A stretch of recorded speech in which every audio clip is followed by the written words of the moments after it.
So yes, I am Rutt. Hello to everyone.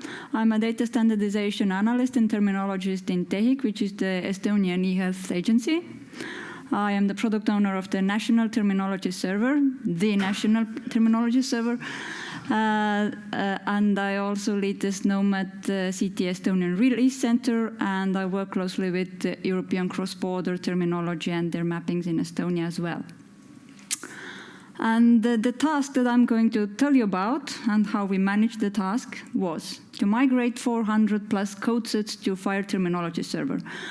I'm not using the word code system or value set because they're not either of them, so it's a list of codes, and we had over 400 of them. Set up terminology management platform. It's important that we were not only creating an output, but actually like the full management as well, or recreating the management.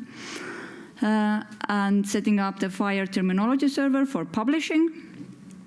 And also the most complicated part of it is to shut down the old system without breaking anything. So the breaking part is the only real challenge that we have. Setting the scene. So we've had actually central terminology management since 2008. I did a lot of calculation during the previous talk. It's 17 years. That's a long time.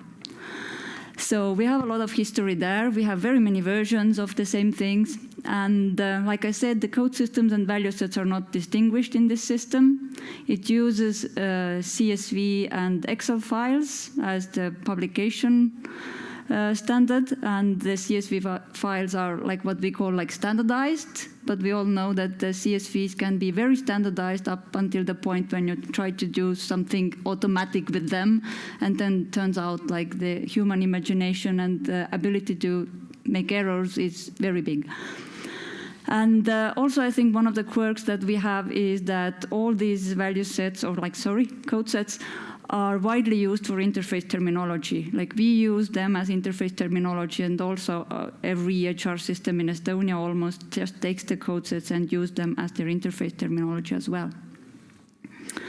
So the FHIR-based solution that we were planning to create, or we created, was supposed to replace the old system completely, which meant that it had to be usable and understandable also for non-FHIR implementers. So normally if you just set up your FHIR server in addition to your current system, then it's the FHIR implementers, and they are eager to figure things out. So in our case, we really had to take into account that a lot of people don't want to change, they don't want anything to change, and most of all, they just don't want to change. So everything, we had to meet them as much as possible.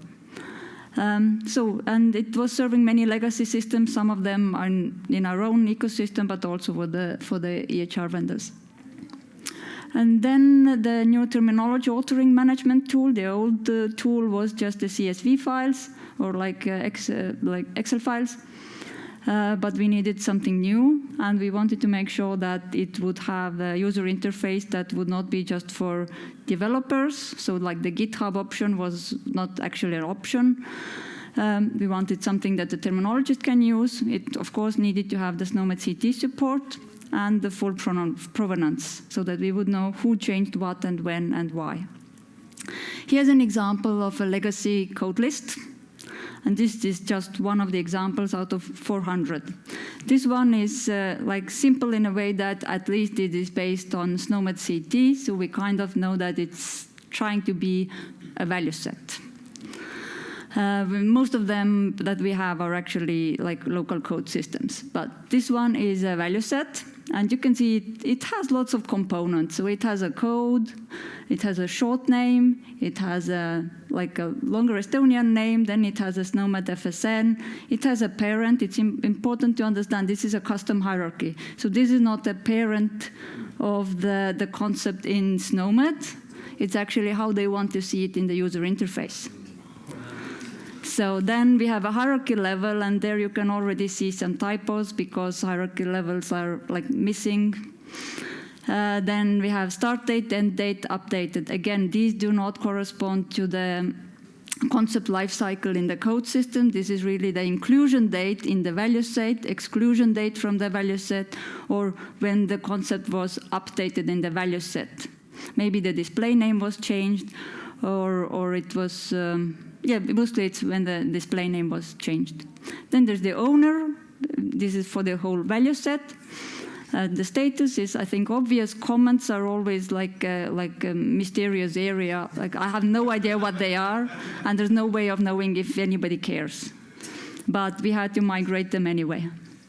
And there's always, like, you don't see there, but actually one of the comments is that in version 15, this has been replaced with the next one. So actually there is a little bit of this consistency also in the comments.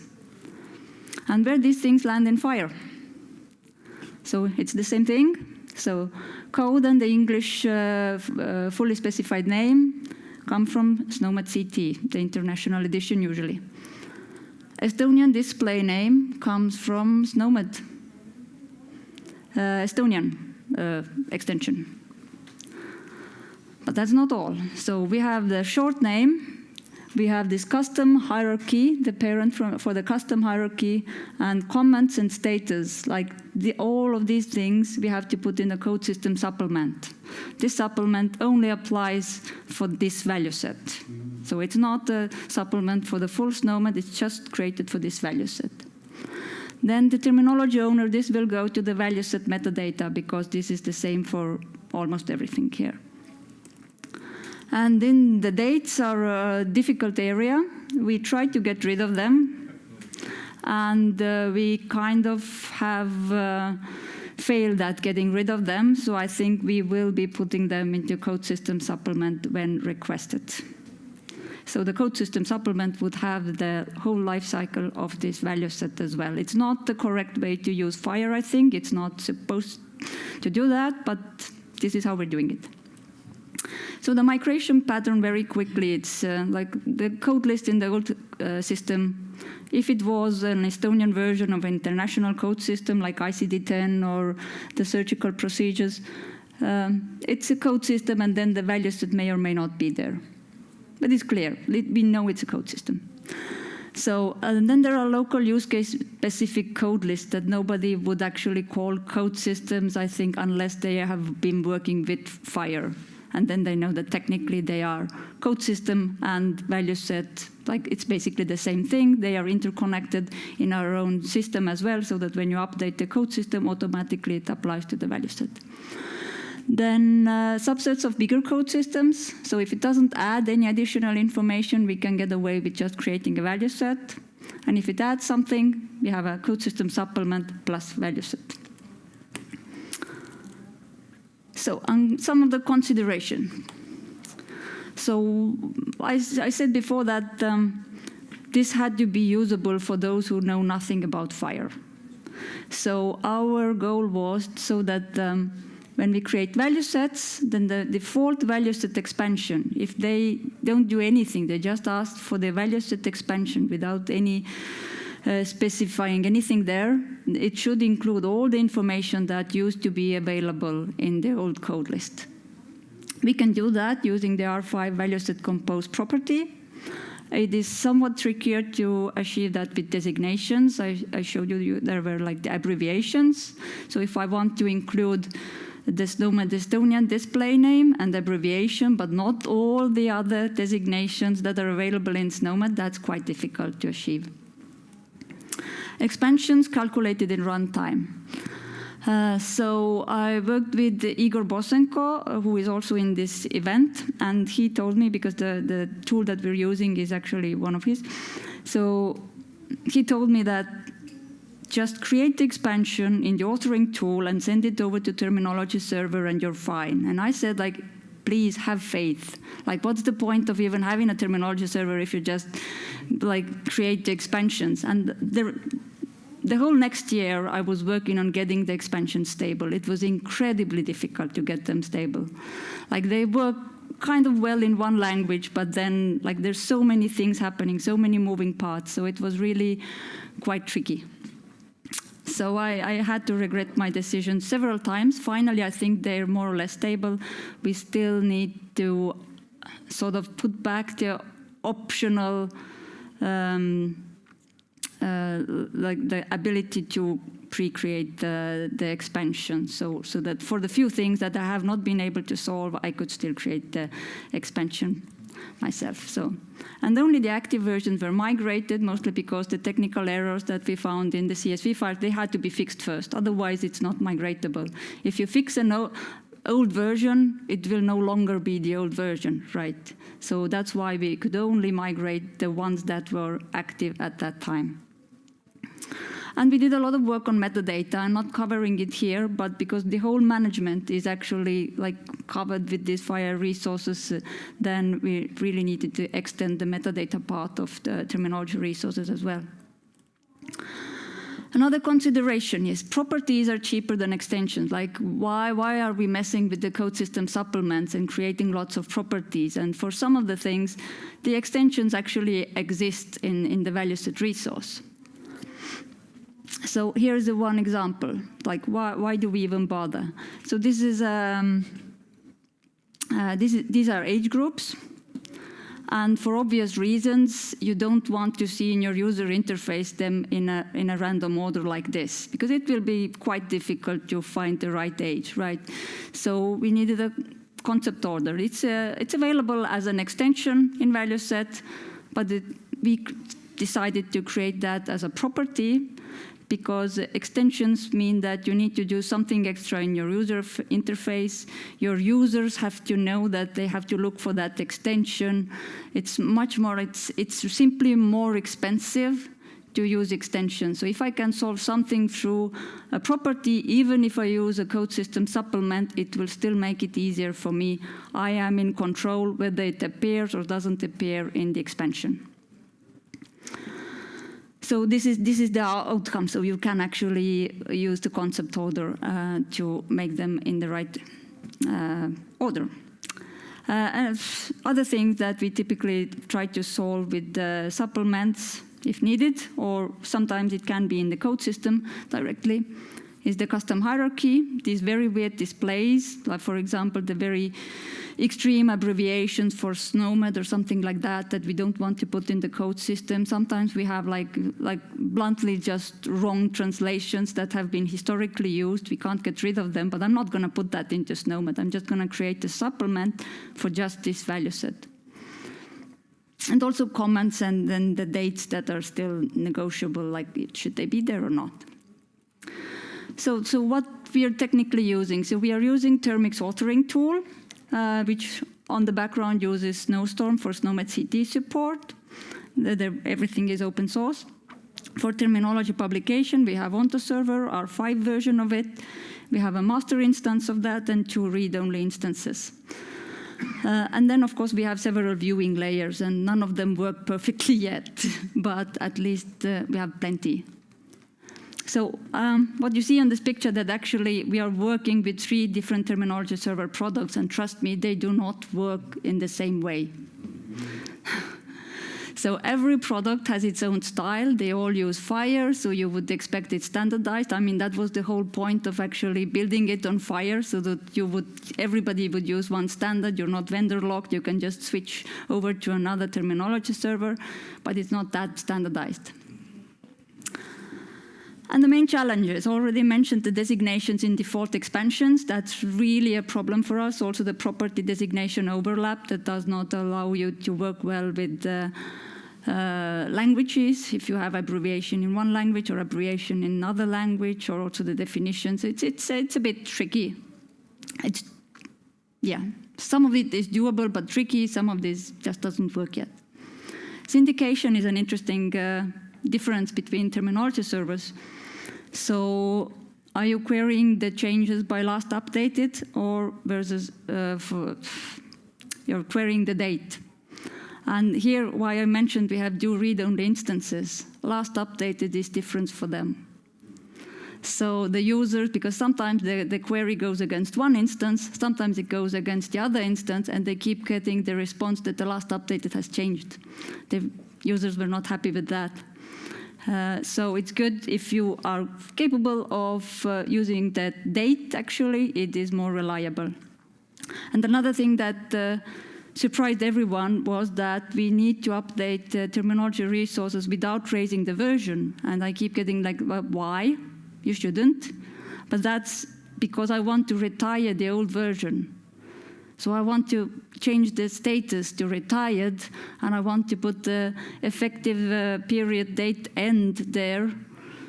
But for that, I need to update the resource, and I cannot change the version. I mean, the new version is there as well, but I still need to update this as well.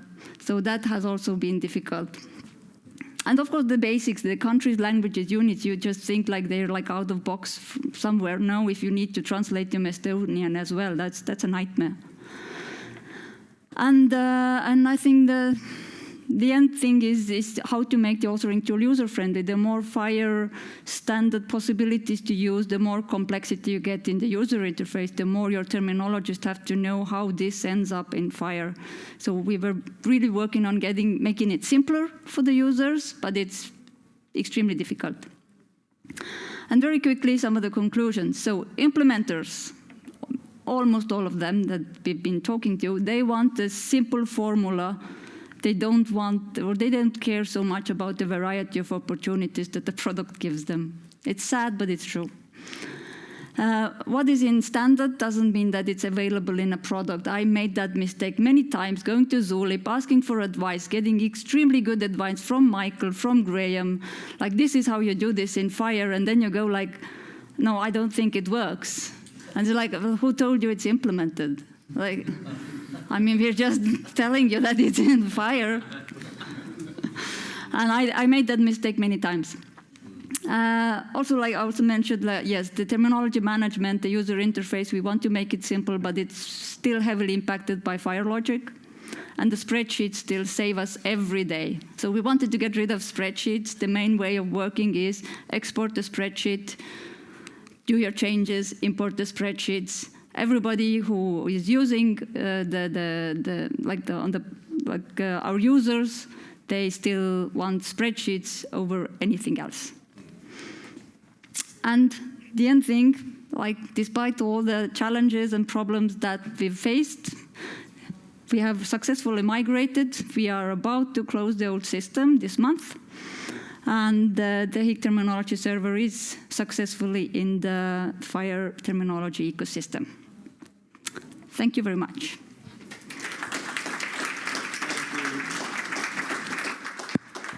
Thanks so much, Ruth. That was amazing. I look forward to sharing this presentation once it's up on YouTube, because it so clearly speaks to the realities of terminology services and terminology management. As an operator of one of these in its very early stages with very little content and very little to migrate, we're kind of in paradise by comparison. So well done getting to where you are and also going fully transition to the new system. It's amazing. We've got about 2 minutes for questions. Anyone have one? Okay, I'm going to go to Elliot first. Thank you. Several times you mentioned code system supplements for value sets. Can you explain what you mean by that? Because it would seem to me if it's a supplement, it's going to apply to all uses of the code system. So no. So we have two types of supplements. For example, if you have a HL7 code system, then the supplement with the Estonian translation applies to the code system, and it's available for all the value sets that want to use that code system. And then we have the other type of supplements that only apply for this value set. So it's a supplement to the code system, but it's just something between the code system and the value set, and only this value set uses this supplement. It's not available for others. And how do you tie the use of that supplement to that value set? So that is tied by onto server logic, but like right now we just know, but in the future I hope that I think there was already a change request in FHIR, and we voted for something that would make it available. Yeah. There's a standard extension to put into the value set to say these are the supplements that apply here, and it's possible that those supplements could be contained in the value set as well, so that then they really are only visible in that scope. Oh, sorry. Question or extra comment? because I think he's ahead of you with the question, think so. and we're kind of at time, so let's make it quick. Yeah, sure. You said at the beginning of the talk that the terminology project was not really applicable to what you are doing. Mainly, I think, because you wanted to be like implementer friendly or terminologist friendly, right? Couldn't you have just built like the authoring tooling on terminology? Because I feel like the requirements you had going in were very, very similar to what the Austrian folk actually went through when they proposed that system. Thank you. So I think Austrian folks have been actually looking at Termix as well, that maybe they can tie that to terminology. But I think we started when terminology was not even supporting SNOMED at that time, so it was just too early. So maybe if we had started later, we would have given it more thought. All right. Well, thank you again, Rutt, and thank you all for attending the session. Please click on the feedback link and leave your feedback. I think we'd all love to see more presentations like this in future. Thank you all.